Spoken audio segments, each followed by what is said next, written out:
C'est une nouvelle année de travail qui commence pour les membres du Conseil économique et social CES. Comme le veut la tradition, les membres présentent leurs vœux au président de l'institution et font un bilan de l'année écoulée.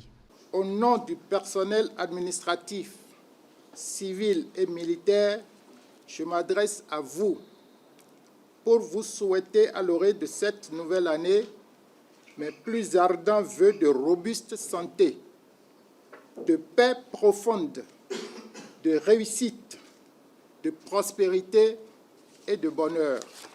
D'autres actions de gestion administrative ont été aussi minutieusement menées par vos soins.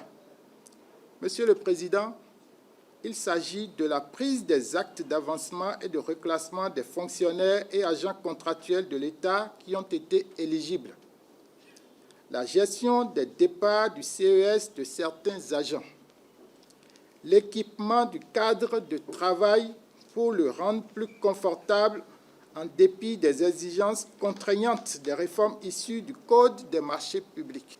L'année 2022 vient de s'achever avec une note de satisfaction et d'espoir pour le Conseil économique et social, celle de voir se réaliser presque toutes les activités programmées au plan de travail annuel de l'institution, notamment la tenue régulière des sessions, l'organisation des séminaires et des séances de renforcement des capacités opérationnelles du personnel administratif de l'institution.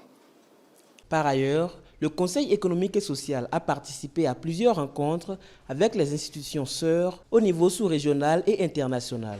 Toutes ces activités sont réalisées sous la tutelle du président de l'institution qui reçoit les vœux chaleureusement souhaités par ses membres. En cette heureuse occasion, au cours de laquelle nous communions nos énergies positives, je voudrais vous exprimer toute ma reconnaissance pour les bons vœux formulés à mon endroit au seuil de cette nouvelle année.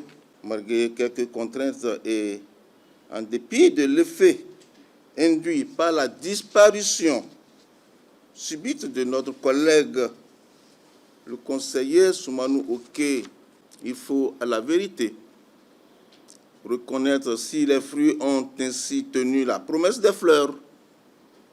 C'est grâce à la contribution de tout un chacun de nous. Pour finir, le président du Conseil économique et social invite l'ensemble du personnel à redoubler d'ardeur et de détermination au travail afin de permettre à l'institution de bénéficier des attentions favorables à son rayonnement dans l'univers des institutions constitutionnelles de la République.